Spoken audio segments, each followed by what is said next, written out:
안녕하세요. 서울 근교에 살고 있는 이혼한 지 얼마 되지 않은 30대 여자예요.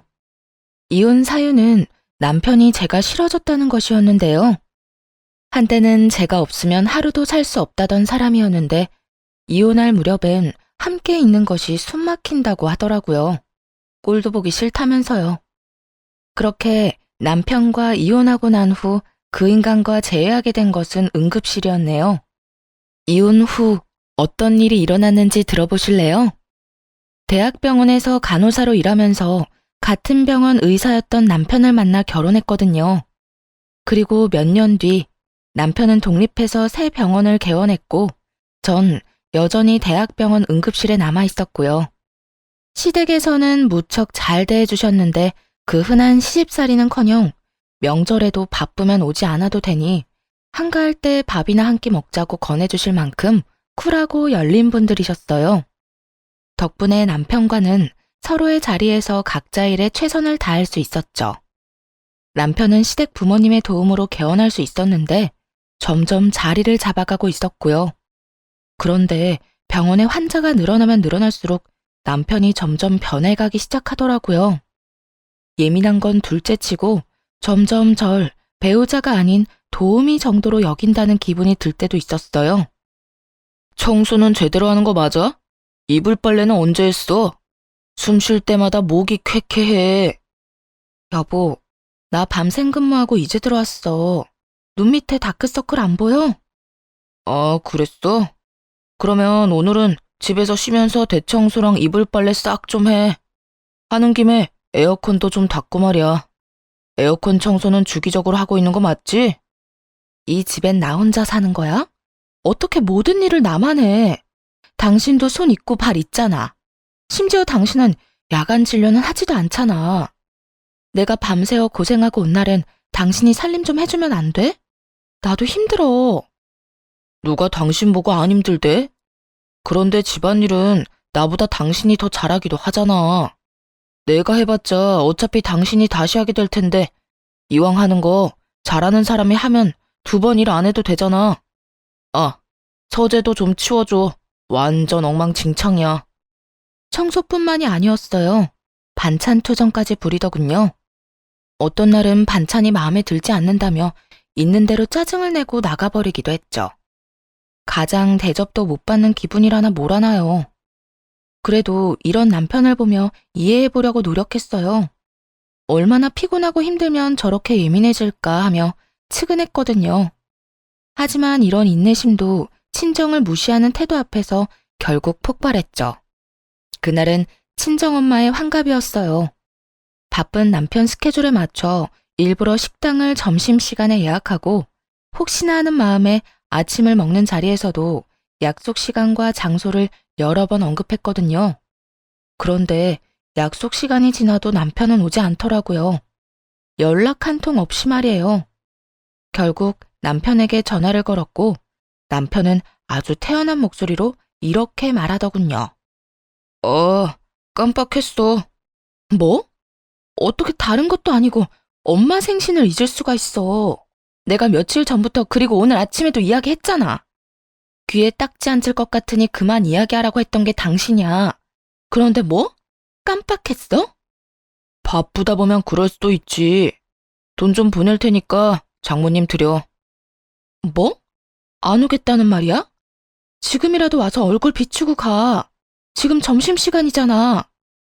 점심시간이라고 마냥 노는 줄 아냐? 지금도 할 일이 태산이거든.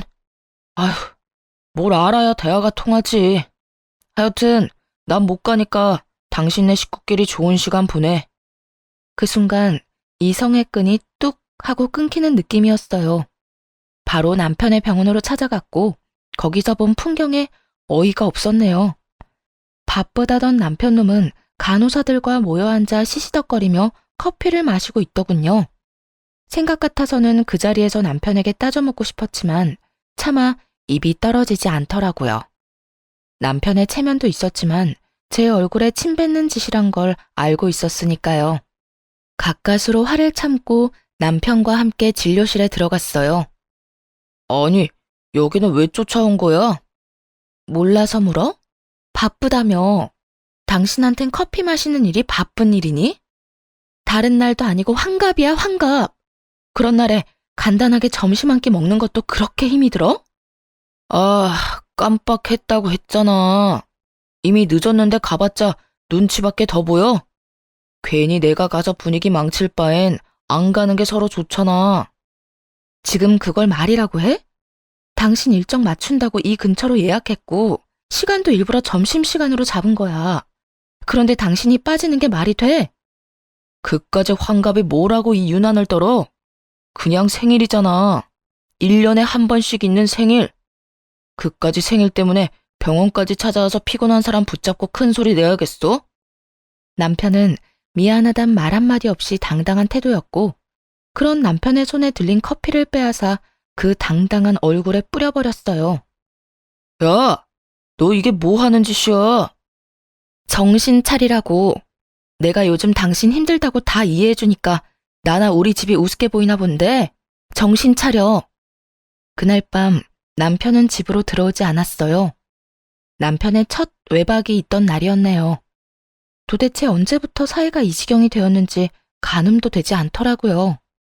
복잡한 생각에 잠겨 째깍째깍 흘러가는 시간을 보며 애를 태우던 그때 시모에게서 전화가 왔어요. 아가, 어제 사돈은 잘 만나고 왔니? 좋은 시간 보냈어? 다정한 시모의 목소리를 듣는데 참았던 눈물이 터져 나왔네요. 아무런 대답도 하지 못하고 대성통곡을 하는데 시모는 아무 말도 하지 않고 가만히 기다려주시더군요. 그렇게 한참을 울고 나니 진정이 되었고 그제야 무슨 일이냐고 물어보시더라고요. 어머님, 그게 어제 그의 생신 자리에 오지도 않았어요. 바쁘다고요. 그래서 병원 찾아갔더니 간호사들이랑 커피 마시고 있더라고요. 그 모습이 너무 화가 나서 얼굴에 커피를 부어버렸는데 자기도 화가 많이 났는지 집에 안 들어왔어요. 뭐? 그러면 외박을 했단 말이야? 네. 병원 일로 점점 예민해지기 시작하더니 이젠 뭘 어떻게 해야 할지 모르겠어요. 이 녀석이 우리가 알아서 할 테니 넌 가만히 있거라. 그날 저녁 시댁에선 저와 남편을 불렀고 시댁에 도착했을 즈음엔 이미 한바탕 난리가 났더라고요. 벼락같이 호통을 치는 시부와 그런 시부 앞에 무릎 꿇고 앉아있는 남편. 남편은 아무 말도 못하고 고개만 숙이고 있더군요. 이 녀석아, 내가 너 이딴 식으로 집사람 마음고생 시키라고 병원 열어준 줄 알아? 대학병원 있을 때보다 사는 게 편해졌으면 가정에 더 잘할 생각을 해야지. 그걸로 네 마누라한테 생색이나 내고 바쁘다는 핑계로 사돈 어른 생신도 나몰라라 해? 생색이 아니라 정말 피곤해서 좀 예민해진 거예요. 생신은 정말 깜빡했어요, 아버지. 그런 정신머리 가지고 병원은 어떻게 이끌어가는 게야? 이딴 식으로 굴 거면 지금이라도 간판 내리거라. 아버지, 제가 잘못했어요. 앞으로는 절대 그런 일 없도록 할게요. 너 이 녀석, 다신 이딴 일로 집사람 눈에서 눈물 빼지 마라. 알겠어? 네, 알겠어요. 여보, 내가 미안해. 앞으로 이런 일 없도록 할게. 약속해. 개원 당시 워낙 받은 도움이 커서 시부모님들 말씀이라면 꼼짝도 못하던 남편이었죠. 이번에도 마찬가지였어요. 진심이라고는 느껴지지 않았지만 용서를 구하기는 하더라고요. 그리고 한동안은 잘하는 척도 했고요. 하지만 그럴수록 남편의 마음은 이미 떠난 것이 느껴졌어요. 아니, 단순히 마음이 떠난 것이 아니라 다른 이유가 있을 거라 확신하게 되었죠. 그렇지 않고서야 둘 사이에 큰 다툼이 있었던 것도 아니었고 기분이 상한 일도 없었는데 사람이 저렇게까지 변한 것은 말이 안 되니까요. 혼자 고민을 하다가 남편 병원에서 일하고 있는 동기에게 물어보기로 했네요. 꽤 긴 시간을 남편과 함께 보내는 친구이니 이유를 알지 않을까 해서였죠. 지연아, 혹시 우리 남편 요즘 무슨 일 있어? 원장님? 아니, 왜? 무슨 일 있으시대? 아니, 요즘 좀 이상해서 혹시 너는 알까 해서 연락해봤어. 요즘? 이상한 건 없었는데. 조금 예민하시긴 했지. 뭐 그거야 그럴 수도 있는 일이니까. 그거 말곤 다른 이상한 점은 없었는데. 아, 혹시 우리 남편 여자 있는 건 아니겠지? 100번은 넘게 고민하고 물은 말이었는데 이 말을 들은 친구는 듣자마자 깔깔거리고 웃더라고요. 자신이 아는 한 그럴 리가 없다고 말이죠. 뭐? 넌 말이 되는 소리를 해. 네 남편을 어떻게 나보다 더 모르니? 네 남편 매일 병원에서 살다시피 하고 진료 끝나면 바로 집에 가는데. 친구들도 점심시간에 잠시 병원에 와서 보고 가는 게 전부고 따로 약속 잡는 일도 없으신 것 같고 말이야. 너도 요즘 많이 피곤한가 보다 그런 생각까지 하는 거 보면. 그러지 말고 쉬는 날에 잠이나 좀 푹 자. 서로 예민하다 보면 자주 부딪히고 또 그러다 보면 별 생각이 다 드는 법이야. 그래 알겠어. 우리 남편한텐 내가 이런 이야기 한 거 비밀로 해줘? 당연하지. 얼른 좀 쉬어. 믿었던 친구였어요. 동기들 가운데서도 친했고 무엇보다 유부녀이기에 이런 마음을 더 잘 이해하고 상황을 객관적으로 볼 거라 생각했죠. 그런 친구의 조언을 듣고 나서도 이상한 기분은 사라지지 않았지만요. 그래서 결국 남편의 뒷조사를 시작했네요. 다들 뒷조사만 했다 하면 무슨 판도라 상자 열리듯 남편이 숨기고 있던 모든 것이 밝혀지곤 하던데 아니었어요. 허무할 정도로 아무것도 없더라고요. 친구의 말처럼 병원과 집을 오가는 단순한 생활의 반복이었거든요. 가끔 친구를 만나기도 했지만 다 남자들일 뿐만 아니라 그것마저도 차를 마시거나 편의점에서 캔 음료나 마시곤 헤어지는 게 전부더라고요. 술은 입에도 대지 않았고요. 병원에서 회식을 해도 1차에서 끝내곤 혼자 병원에 들러 나머지 일을 보곤 집으로 돌아오곤 했더군요. 딱히 뭐가 나오지 않아 다행스럽긴 했지만 정작 아무것도 나오지 않으니 환장할 노릇이었어요. 남편은 여전히 이상하게 변해만 갔으니까요. 그렇게 감정이 요동을 지던 어느 날, 남편 입에서 결국 이혼이란 말이 나오고야 말더군요. 그날은 웬일로 남편이 함께 외출을 하자고 하더군요. 밖에서 맛있는 것도 먹고 산책도 좀 하자고요. 그간 좀 소원하긴 했어도 다시 잘 지내볼 생각은 있구나 하는 마음에 한껏 꾸며입고 외출길에 나섰죠. 들떠서 밝은 목소리인 저와는 달리 남편은 건성건성 대답만 하더라고요. 여보, 여기 진짜 오랜만이다. 여기 기억나? 여기서 우리 첫 데이트 했었잖아. 기억해. 그때 우리 둘 다 밤새고 씻지도 못하고 와서는 어떻게든 데이트 좀 해보겠다고 샷 왕창 추가해서 먹고 버텼는데 부부가 돼서 오니 감회가 새롭다. 그렇지? 그렇긴 하네. 기계를 가져와도 이것보단 다채로운 대화가 될 것이라는 생각이 들면서 화가 치밀어 오르더라고요. 이따위로 굴 거면 다른 곳도 아닌 우리의 추억이 있는 곳으로 오지나 말지. 이게 무슨 사람 하나 바보 만드는 짓인가 했죠. 기분이 상해 바로 자리에서 일어나 집으로 돌아와 버렸고 남편 역시 저를 뒤쫓아 집으로 돌아왔고요. 당신 진짜 나한테 왜 그래? 내가 뭘? 내가 뭘? 할 말 있으면 똑바로 말해. 하루 종일 사람 데리고 다니면서 정신은 다른 곳에 있었잖아. 꼭 똥마려운 강아지처럼. 내 눈치는 이리저리 살피면서 그러면서도 또 멍하니 딴 생각만 하고. 난 오늘 당신이 앞으로 잘 살아보자는 마음으로 산책하자고 한 줄 알았어. 오늘 간 곳이 죄다 우리한테 좋은 추억만 가득했던 곳이니까. 그런데 당신은 시큰둥해선 대답만 겨우 하고 나만 들떠있고 그게 뭐야 도대체? 그럴 거면 왜 굳이 나가자고 한 거야? 입으로 뱉고 나니 정말 하루 종일 무얼했나 싶더라고요. 화가 많이 나 씩씩거리는 저를 남편은 한참 바라보더니 이내 하루 종일 품고 있던 말을 꺼내기 시작하더라고요. 내가 많이 고민해봤는데 우리 이혼하자. 나 더는 이렇게 못 살겠어. 목소리에 미안함이라곤 찾아볼 수가 없더라고요. 마치 제가 유책 배우자라도 된다는 듯 말이에요. 이혼? 지금 이혼이라고 한 것 같은데 내가 제대로 들은 거 맞아? 이혼하자고. 나 이제 당신이랑 사는 거 너무 힘들어. 그러니까 오늘 하루 종일 한 짓이 사실은 데이트가 아니라 당신 마음 정리할 시간이 필요했던 거네? 말하자면 마지막 점검 같은 거였어. 맞아? 꼭 그런 건 아닌데 당신하고 돌아다니면서 마음이 더 확고해지긴 했어. 내가 뭘 어떻게 했다고 그렇게 힘들어? 내가 당신을 힘들게 해? 그냥 당신이랑 같이 사는 것 자체가 힘들어. 당신이 뭘 잘못한 게 아니라 그냥 내가 이제 당신을 안 사랑해. 마음이 다 찢어지게 상처가 되는 말을 참 무덤덤하게도 하더군요. 마치 책을 읽듯 아무런 감정도 없이요. 그래도 함께한 세월이 얼만데 남은 정도 없다는 듯 말이에요. 이젠 사랑하지 않으니 이혼하자는 말을 듣는데 스스로가 너무나도 초라하고 또 비참하더라고요.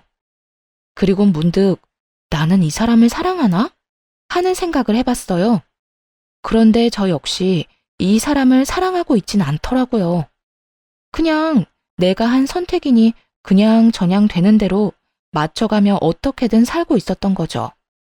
우리 부모님 생각해서 그냥 참고 살아보려고도 했는데 이렇게 아무 감정 없이 살아서 뭐하나 하는 생각이 들더라. 이혼만 해주면 재산도 섭섭하지 않게 줄게.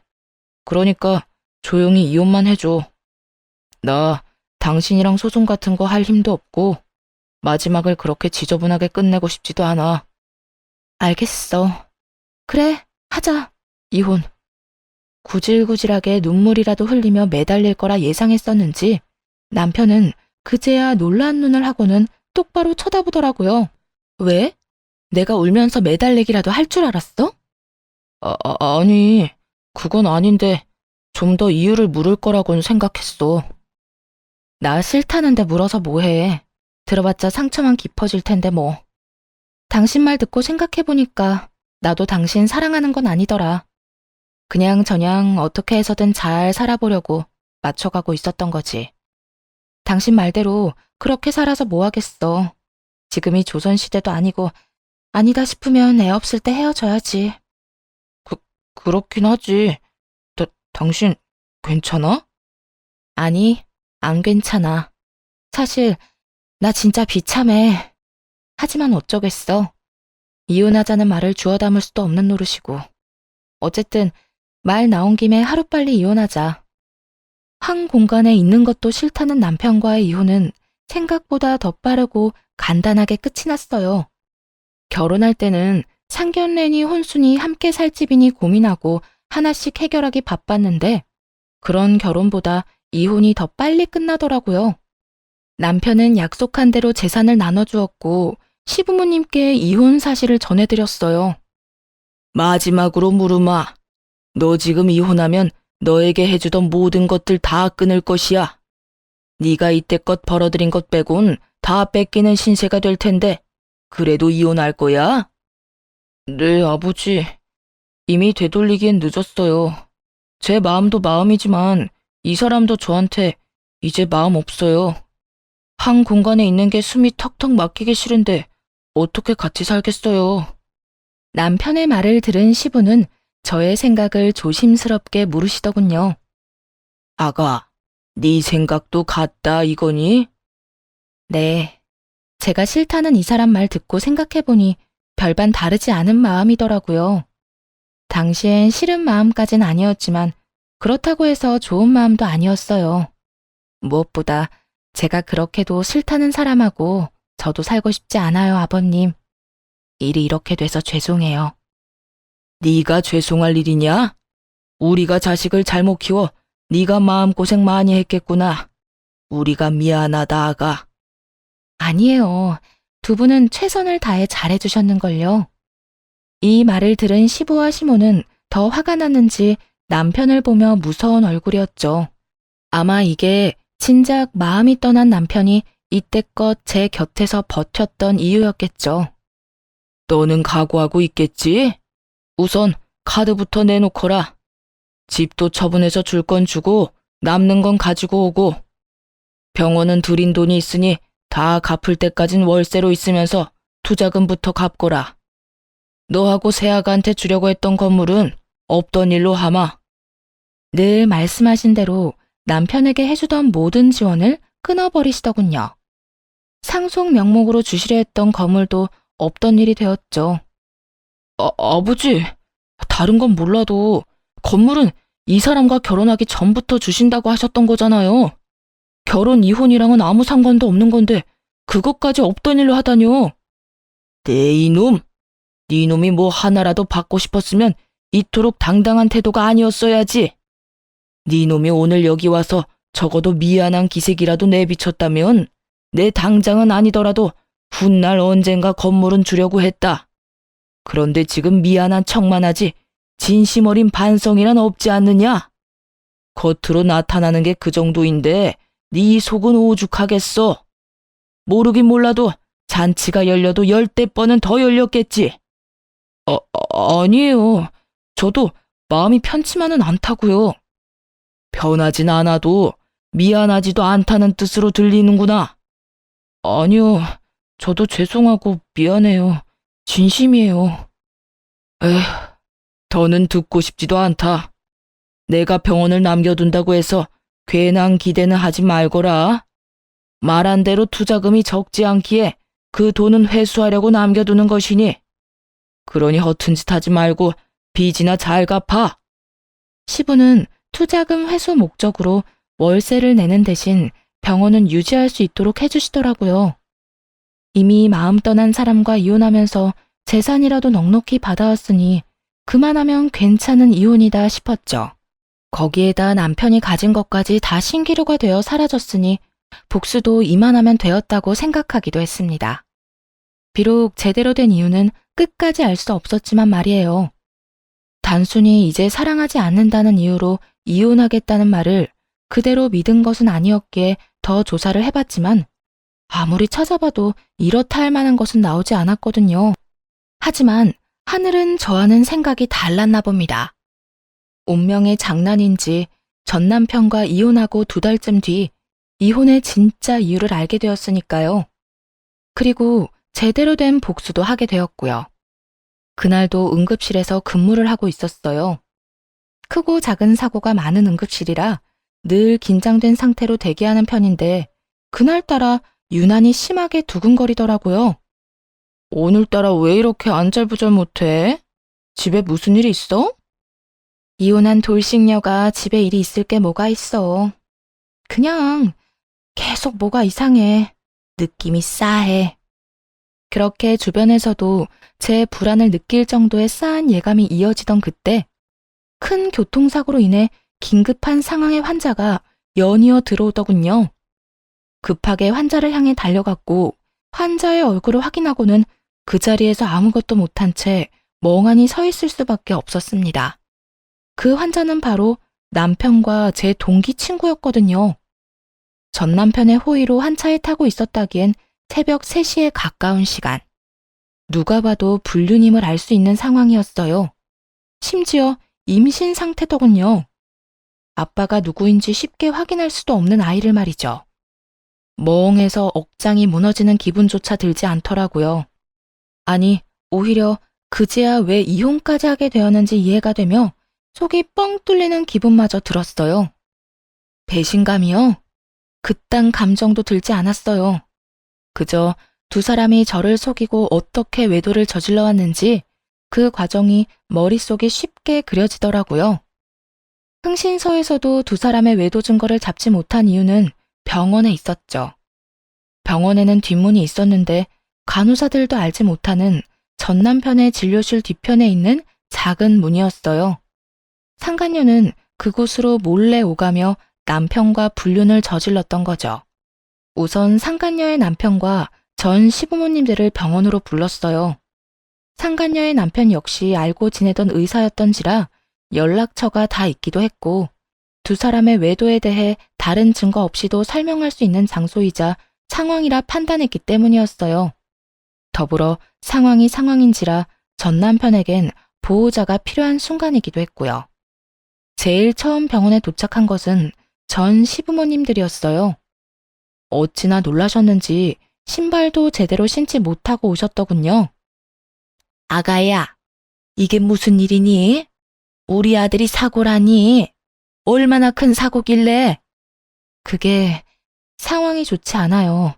일단 제가 사인해서 수술은 들어갔는데 어떻게 될지. 저도 장담할 수가 없어요, 어머님. 어쩌니? 이 새벽에 왜 운전을 하고 돌아다닌 게야? 혼자였니? 아니면 누가 옆에 있었니? 그게 혼자는 아니었어요. 전 시모는 저의 곤란한 표정을 보더니 말하지 않아도 안다는 듯 손을 꽉 잡으셨고 전 시부는 두 눈을 질끈 감으시더군요. 저보다도 두 분이 더 상처를 받으신 듯 잡은 두 손이 미세하게 떨리고 있더라고요. 전 괜찮아요. 그런데 그 사람 상태가 생각보다 좋지 않아요. 일단 다른 건 생각하지 마시고 지금은 수술 생각만 하기로 해요. 보호자 대기실 저쪽에 있으니 가셔서 몸부터 좀 녹이세요. 그래, 일단은 애 몸부터 생각합시다. 아가, 너도 얼굴이 좋지 않아. 따뜻한 것 좀 마시고 일하거라. 응? 네, 아버님. 그렇게 전 남편의 상태를 전하고 두 분을 진정시키고 응급실로 돌아왔는데 상간녀의 남편이 뛰어들어오더군요. 가운을 입고 뛰어들어오는 걸 보니 병원에 있다가 달려오는 길인 듯 했어요. 수민 씨, 우리 지연이 많이 다쳤어? 걱정하며 뛰어들어오는 상간녀의 남편을 보며 고민이 되지 않았던 건 아니었어요. 굳이 둘의 불륜 사실을 지금 밝히는 게 맞을까 해서요. 그런데 지금 이야기하지 못하면 나중은 없을 듯 했고 그렇다고 덮고 지나갈 만큼 바보는 되고 싶지 않았어요. 그래서 결심했죠. 그 순간에 모든 사실을 밝히기로요. 그게 지연이는 그나마 괜찮은데 우리 전 남편이 많이 다쳤어요. 함께 있었더라고요. 전 남편이라면 그러면 둘이 같이 차 타고 가다가 사고가 났단 말이야? 지금 이 시간에 두 사람이 함께 있을 일이 뭐가 있어? 설마 아니지? 믿을 수 없다는 듯 멍하니 바라보는 상간녀의 남편을 보는데 그 심정이 이해가 되더라고요. 갑작스럽게 이혼 통보를 들었을 때가 떠오르며 말이죠. 절로 나오는 한숨을 내쉬며 다른 사실을 알려주었어요. 바로 상간녀의 임신 소식 말입니다. 그 설마가 사람 잡았네요. 엑스레이 찍기 전에 혹시 몰라서 검사했는데 지연이 임신이더라고요. 알고 있었어요? 임신? 지연이가? 아니, 몰랐어. 임신이에요, 지연이. 한 5주쯤 된 것 같은데. 하여튼 아기는 무사해요. 상간녀의 남편은 대답이 없었고 저 역시 더는 할 수 있는 말이 없더라고요. 비교적 적게 다친 상간녀가 급한 치료를 마치고는 자신의 남편을 향해 다가왔거든요. 여보, 어떻게 알고 여기까지 온 거야? 지금 병원에 있어야 하는 거 아니야? 지금 그게 중요해? 당신 바람 피우고 있었어? 어? 그게 무슨 말이야? 바람이 아니면 지금 이 시간에 당신이 왜 최 원장이랑 한 차를 타고 가다가 사고가 나? 그게 말이야? 됐어. 많이 다친 거 아니지? 치료 받을 거 받고 퇴원하는 대로 이혼 준비나 해. 나도 바빠서 병원 가야 하니까.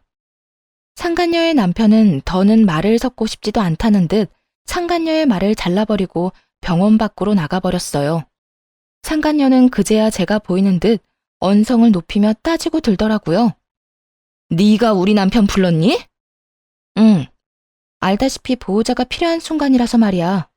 때마침 연락처도 알고 있어서 불렀는데 왜? 왜? 지금 왜라는 말이 나와? 네 가정 깨졌다고 내 가정까지 깨겠다는 심보야? 야, 말은 바로 해. 내 가정도 네 가정도 네가 깬 거야. 애초에 바람 피운 연놈은 너랑 저 새끼인데 왜 애꿎은 내 탓을 해? 네가 내 남편을 불렀으니까. 그러게, 누가 사고가 나래? 아니, 누가 바람을 피우래? 너도 참 뻔뻔하다. 어떻게 나한테 그딴 걸 따질 생각을 해? 검사 받으면서 양심도 같이 두고 왔니? 정신 차려, 이 상간녀야. 넌 상간녀 중에서도 악질이야. 어떻게 동기 남편이랑 그딴 짓을 저질러? 그러면서 뭐? 원장님은 바람 피울 리가 없다고? 내가 발 동동 구르며 너한테 고민 상담할 때 내가 얼마나 웃었을까? 다른 사람도 아닌 당사자한테 그걸 묻고 있었으니 말이다. 너도 알지? 지금도 상간녀 소송은 가능하다는 거. 그냥 넘어갈 생각 없으니까 각오하는 게 좋을 거야. 상간녀는 온갖 거친 말들을 쏟아내기 시작했는데 그냥 무시하고 일터로 돌아왔어요. 그 새벽이 어떻게 지나갔는지도 모르게 시간은 흘렀죠. 그 후 상간녀는 이혼을 하게 되었더라고요. 듣기론 막상 이혼이 진행되자 상간녀는 담담하게 그 상황을 받아들이고 이혼했다더군요. 하긴 뱃속에 애도 있으니 나름 현명한 판단을 한 것이었겠죠. 그 아기로 인해 앞으로 어떤 일이 일어날지도 모르고 말이죠. 저 역시 상간녀를 상대로 위자료를 청구했고 이혼은 순순히 했으면서도 위자료는 주기 싫었는지 다시금 찾아와 득달같이 따지고 들더라고요. 뻔뻔하게도 말이죠. 야, 너 꼭 이렇게까지 해야겠어? 너 때문에 나까지 이혼하는 꼴 봤으면 됐잖아. 그랬으면 됐지. 꼭 상간녀 소송까지 해야겠어? 넌 이미 이혼도 했잖아. 어찌나 뻔뻔한지 얼굴에 침이라도 뱉어주고 싶은 마음이었네요. 그냥 내쫓아버릴까 하는 생각이 들기도 했지만 뱉어내는 말들이 너무나도 주옥 같아 대꾸하지 않고는 못 견디겠더군요. 이혼하면 너희가 바람 피우는 게 없던 일이 되니? 너 때문에 내 가정이 다 찢어진 게 없던 일이라도 되냐 이 말이야. 그렇게 소송이 무섭고 돈이 아까웠으면 애초에 그딴 짓은 하지 말았어야지. 여기까지 찾아올 정성으로 차라리 용서를 구해보지 그랬어. 그랬으면 지금 이런 일은 없었을 텐데 말이야. 뭐 이미 늦었지만. 그래, 내가 다 잘못했고 너한테 죽일 년이니까 상간녀 소송 그거 하지 마. 우리 그래도 한때는 친구였잖아. 그러니까 소송만은 하지 말아줘. 응? 상간녀는 애원에 가까운 부탁을 했지만 소용없는 짓이었죠. 결국 소송을 통해 위자료를 받아냈으니까요. 이제 남은 것은 전 남편이었어요. 전 남편의 상황은 생각보다 더 좋지 않았어요. 도대체 어떻게 사고가 난 것인지 하반신 불구는 물론이고 상반신도 한쪽은 마비 증상이 있는 상태였어요. 의사 생활은 물론이고 일상생활에도 불편함을 겪을 정도였죠. 즉, 장애인으로 살아가야 할 신세가 되었습니다.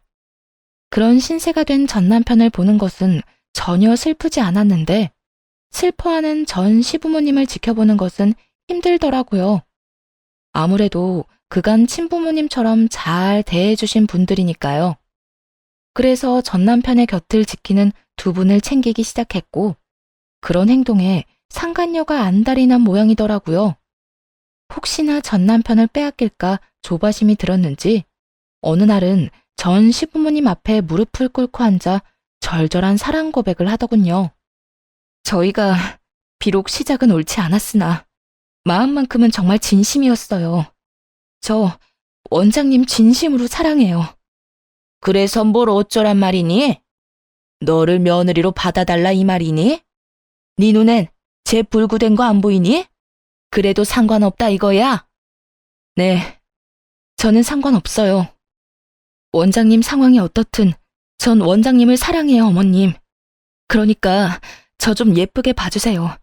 제가 살면서 정말 잘할게요. 저 받아주신 거 절대 후회할 일 없도록 잘할 자신 있어요. 그래, 그러려무나. 전 시댁에서 허락을 하니 상간녀는 부잣집에 시집갈 생각에 기쁜 내색을 감추지 않더라고요. 하지만 그것도 잠시였어요. 전 시댁에선 병원도 빼앗고 그나마 지원해주던 병원비마저 끊어버렸으니까요. 불구가 된 아들을 버리기는커녕 데리고 살아준다는데도 불구하고 이토록 냉정하게 구신 이유가 다 있었어요. 저와 전 남편이 이혼한 이유가 상간녀 때문이라는 걸 다 아시기도 했고 무엇보다 전 남편 옆을 지키고자 하는 상간녀의 의도가 뻔히 보였기 때문이었죠. 여러 사람 눈에서 피눈물이 나게 하고 자기는 호의호식하며 살겠다는 그 추악한 의도가 말이죠. 위자료로 전 재산을 날리고 빚까지 진 것도 모자라 거지가 된 사람의 병시중까지 들게 될 상황이 되자 상간녀는 뱃속의 아이를 핑계로 돈을 요구하기 시작하더라고요. 아버님, 어머님, 아무리 제가 미우셔도 이건 아니죠. 최소한 먹고 살게는 해주셔야죠. 아니, 치료받을 돈은 주셔야죠. 그렇게 사랑하는 사이라고 하더니 이 이야기 못 들었나 보구나. 우린 우리 며느리랑 이혼한다고 하는 순간부터 모든 경제적인 도움은 주지 않기로 했었다.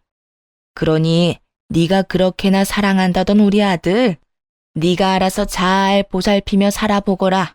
우린 네가 무슨 말을 하든지 간에 눈 하나 깜빡하지 않을 것이니. 그러면 이 아이는요? 알고 계시죠? 저 임신한 거. 그리고 이 아기 전 남편 아기도 아니라는 거요. 그러면 이 아기가 누구 아기겠어요? 이 아기 최 원장님 아기예요. 그러니까 아기 생각해서라도 조금만 도와주세요. 최 원장님 몸도 저렇게 되고 앞으로 원장님 인생의 자식은 이 아기뿐일 텐데 이러다 아기마저 잘못되면 어떻게 해요? 상간녀의 말에 두 분도 흠칫하시더라고요. 그럴 수밖에 없겠죠. 아무래도 아들은 불구가 되어 다신 이세를 보는 건 힘들 것 같은 상황인데 그런 상황에서 뱃속에 아들의 아기가 있다니까요. 멈칫하는 두 분을 보며 상간녀는 묘한 미소를 지어 보였고 그런 상간녀에게 저와 전 남편만 알고 있던 사실을 알려주기로 했습니다. 차마 부모님께도 말씀드리지 못한 사실을요. 야, 헛소리 좀 작작해. 네 뱃속의 아기가 그 사람 아기라고? 웃기고 있네. 내 전 남편 아기 못 가져. 뭐라고? 그게 무슨 말이야? 배웠다는 사람이 이것도 못 알아들어? 네가 그렇게 사랑한다던 최 원장 무정자증이라 아기 못 가진다고. 그래요. 전 남편은 무정자증이었어요. 결혼 2년 차에 자연 임신이 되지 않아서 병원에서 알게 된 사실이었죠. 부모님이 아시면 너무 속상해 하실 것 같아 일단 숨기며 이세에 대한 마음은 그때 접었고요. 그런데 그런 사실을 모른 채 전 남편의 아기라고 우겨대니 참 기가 다 막히더라고요. 모든 사실이 밝혀지자 상간녀는 고함을 질러대며 끝까지 저를 모함하기 시작했어요. 거짓말 하지 마. 너 지금 나랑 이 사람 잘 먹고 잘 살까봐 일부러 없는 말 지어내는 거지? 난 분명히 원장님 아기를 가졌는데 무정자증이라니. 아니, 무정자증이라도 가능성은 있는 거잖아. 참 가능성이 있겠다. 그렇게라도 우겨보고 싶은 것 같은데 우길 걸 우겨. 정 우기고 싶으면 나처럼 증거를 내밀어 보든지. 들어보니 네 전 남편 아기도 아니라던데 도대체 남자가 몇 명인 거니? 어디 숨겨둔 원장이 또 있기라도 한 거야? 뭐야? 너 지금 누굴 모함하는 거야? 그렇잖아. 내가 검사 결과를 봤으니 네가 임신한 것도 저 사람이 무정자증인 것도 확실한데 아기 아빠는 누구인지 알 수가 없고 이런 상황에선 다른 가능성이 떠오르지 않겠어? 아니야. 정말 아니라고. 아니에요, 아버님, 어머님. 설마 이 여자 말 다 믿는 건 아니죠? 지금 저 때문에 이혼하게 됐다고 화가 나서 이러는 거예요. 정말이에요. 제 말 믿어주셔야 해요. 전 남편이 무정자증이라는 사실에 상간녀도 그렇지만 부모님들도 충격이 크신 듯 하더라고요. 전 남편의 상태도 충격이지만 인간의 탈을 쓰고 아무렇지 않게 거짓말을 해대는 상간녀의 언행에 대한 충격이 더 큰 듯 했으니까요. 닥치지 못해? 네 말이 사실인지 아닌지는 출산하면 밝혀질 것이고 그때 유전자 검사에서 네 말이 사실이라면 내 너에게 사과하고 내 재산 전부를 네 뱃속의 아기한테 물려주마. 하지만 그렇지 않다면 각오하는 것이 좋을 게야. 감히 다른 것도 아니고 핏줄을 두고 장난친 죄는 받아야 하지 않겠니? 전 시부는 처음 보는 무서운 표정을 지으며 상간녀를 몰아세우기 시작했어요. 상간녀는 뒷걸음치며 눈물로 호소하더군요. 아니에요. 정말 저는 맹세코 다른 남자는 없었어요. 믿어주세요. 그렇게 확신한다니 출산 때까지 기다릴 필요도 없겠구나. 들어보니 태아 유전자 검사도 있다고 하던데 그걸로 진행하자꾸나. 네 말대로 네 뱃속의 아기가 우리 아들 핏줄이라면 우리한테 귀한 손주인데 힘들게 키울 수는 없는 노릇이니. 말을 끝낸 전 시부는 눈짓으로 상간녀를 붙잡아달라고 부탁해왔고 전 상간녀를 붙잡았어요. 붙잡힌 상간녀는 발악하며 고함을 질러대더라고요. 이거 놔! 이거 놓으라고! 너 태아 유전자 검사가 쉬운 줄 알아? 아직 합법으로 정해진 것도 아니라고! 이거 놔! 이거 놓으라고! 다 널 위해서 이러는 거야. 홀몸도 아닌데 합법이든 불법이든 빨리 검사해서 확실해지면 돈도 펑펑 쓰고 너도 아기도 좋은 거 아니야? 당당하다는 애가 왜 이래? 이거 놔! 혼비백산. 말 그대로 아수라장이었네요. 상간녀는 있는 힘껏 저를 뿌리치고 도망쳤는데 그런 상간녀의 모습을 설명하기에 딱 어울리는 말이더군요. 마치 넋이 나간 사람처럼 정신없이 도망치는데 그 꼴 참 보기 좋다 싶었네요. 그 후 상간녀의 소식이 들려온 건 정확히 1년 뒤였어요. 아기를 안고 자신의 전남편 앞에 나타난 상간녀는 뻔뻔히도 임신 주수를 착각했었다며 이번에는 전남편의 아기라고 우겨댔다고 하더라고요. 순순히 넘어갈 리 없었던 전남편은 유전자 검사를 했고 결과는 당연하게도 그와는 일치하지 않는 것으로 나왔다고 하네요. 그래서 다시 한번 떠들썩했다고 동기들이 알려주더군요. 이야기 들었어? 그 상간녀가 안고 온 아기 전남편 아기도 아니래. 이번에 우리 병원에서 유전자 검사했는데 또 불일치. 그래서 난리도 아니었어. 상간녀는 무조건 검사가 잘못됐다고 하고 전남편은 꺼지라고 소리 지르고 전남편은 아니라고 생각하면서도 살짝 기대한 모양이더라고. 하기야 그렇게 당당하게 아기 안고 나타났으니 나라도 기대는 하겠다. 좀 당당했어야지. 뻔뻔하기는 진짜 뻔뻔하다. 금방 밝혀질 거짓말을 어쩌면 그렇게 당당하게 할 수 있는지. 그나저나 네 전남편 애는 확실하게 아닌 거 맞아? 확실하게 아닌 거 맞아. 그건 내가 확신할 수 있어. 그래서 걔는 어떻게 됐어? 어떻게 되긴 또 주랭랑 쳤지 뭐. 사기죄로 고소한다는 말까지 나오니까 겁났는지 도망가더라. 들어보니까 친정에서도 남 부끄럽다고 나 몰라라 한다던데. 꼴 좋다. 그러게 다른 사람도 아니고 너한테 그딴 짓을 하래? 벌 제대로 받는 거야. 네 전남편도 그렇고 그 상간녀도 그렇고. 그러면서 진짜 아기 아빠는 누구인가에 대해 한동안 입방아에 오르락내리락거리기도 했죠. 한바탕 소동이 끝나고 전남편은 병원에서 퇴원해 요양원으로 가게 되었어요. 아무래도 집에서는 관리가 힘들고 재활도 함께 진행해야 하니 요양원에서 지내며 전문가들의 도움을 받기로 한 것이죠. 휠체어 신세가 된 전남편을 보니 아무래도 마음이 좋진 않았는데 그런 마음조차 확 날아갈 만한 일이 있었네요. 퇴원하는 날 저를 향해 갖은 악다구니를 쏟아냈으니까요. 또 내가 이 꼴이 돼서 속으론 통쾌하지? 아니, 내가 교통사고 난 것도 네가 속으로 빌고 또 빌어서 그렇게 된 거 아니야? 악밖에 남지 않은 전남편의 말을 듣는데 정신이 확 들었어요. 저딴 인간에게 동정심을 남기다니 참 순진하고 멍청했구나 하는 생각도 들더군요. 야, 정신 차려. 네가 알다시피 나 무당 아니고 간호사야. 네가 말아먹은 네 신세 내 탓으로 돌릴 생각 말고 재활이나 잘 받아. 이제 옆에서 도와줄 여자도 없는데 혼자 잘 살아가야 할 거 아니야. 야, 너 진짜 내가 가만둘 것 같아? 네가 가만 안 두면 어쩔 건데?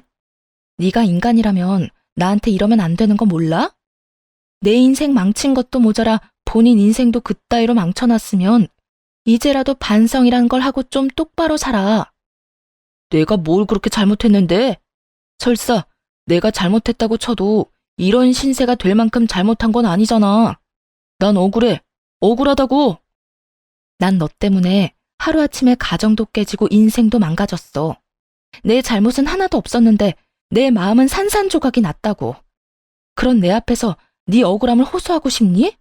내 원망이나 하고 싶냐고. 넌 정말 끝까지 나에 대한 배려나 미안함 따위는 전혀 없구나. 너야말로 어떻게 나한테 이렇게까지 해. 이혼할 때도 나지 않았던 눈물이 그제야 나더라고요. 울면서 고함을 질러대자 전 남편도 그제야 정신을 차린 듯 멍하니 바라보더군요. 놀랍기도 했겠죠. 울며 불며 매달릴 거라 생각했던 순간엔 눈물 한 방울 흘리지 않던 여자가 악다구니를 쓰고 달려들어야 할 순간에 눈물을 흘리니 당신은 부모님 보기 부끄럽지도 않아? 어떻게 마지막까지 이런 꼴을 보일 수가 있어? 나한테나 부모님한테나. 다리만 망가진 채로 살아. 마음까지 망가뜨리지 말고. 본인 말고 부모님 생각해서라도 정신 똑바로 차리고 살란 말이야. 전 남편은 그제야 뒤에 서 있는 부모님이 떠올랐는지 고개를 떨구더라고요. 그나마 부모님 생각하는 마음은 남아있어 다행이라고 생각했네요. 그 후 전 남편을 보는 일은 없었어요. 가끔 전 시부모님과는 만나 식사를 하거나 시간을 가지곤 하는데 그때도 전 남편의 이야기는 전혀 하지 않습니다. 그저 서로의 안부와 이런저런 사는 이야기를 나누며 시간을 보내고 돌아오곤 해요. 한 번은 전 시부모님께서 이런 이야기를 하시더라고요. 아가, 넌 재혼 생각은 없니? 네? 재혼이요? 아, 어머님, 무슨 그런 말씀을 하세요. 전 그런 생각 없어요. 그러지 말고 다시 잘 생각해봐. 너희 부모님도 내심 네가 다시 시작하길 원하실 거야. 우리도 그렇고 말이야. 우리 아들 잘못 때문에 그렇게 된 거지 네 잘못은 없었잖니. 세상 남자들이 다 우리 아들 같진 않아. 가정적이고 좋은 남자가 얼마나 많은데. 나이도 아직 젊은데 잘 생각해 보려무나. 너 시집 간다고 하면 혼수는 우리가 해주마. 네가 정말 딸 같아서 하는 말이야. 너무 걱정하시는 것 같아 대답은 잘 생각해 보겠다 했지만 재혼 생각은 전혀 없는 상태예요. 마음에도 정해진 양이 있다고 하는데 이미 전 남편에게 온 마음을 다 쏟은 것 같거든요. 사랑도 미움도 무관심도 말이에요. 언젠가 이 마음들이 다시 채워진다면 그때는 다시 좋은 사람을 만날 수도 있지 않을까요? 요즘 전 병원을 그만두고 휴식을 취하고 있는 중이에요. 너무 많은 일이 있기도 했고 간호사라는 직업에 대한 회의감이 들어서요. 갈림길에 서서 고민을 하는 단계라고나 할까요? 요즘엔 유아교육에 대해 공부를 하고 있긴 한데 이 어두운 터널을 벗어나 무엇을 하며 살아갈지 기대되는 요즘이네요. 이로써 저의 사연은 끝이 났네요. 긴 사연 함께 해주셔서 감사합니다.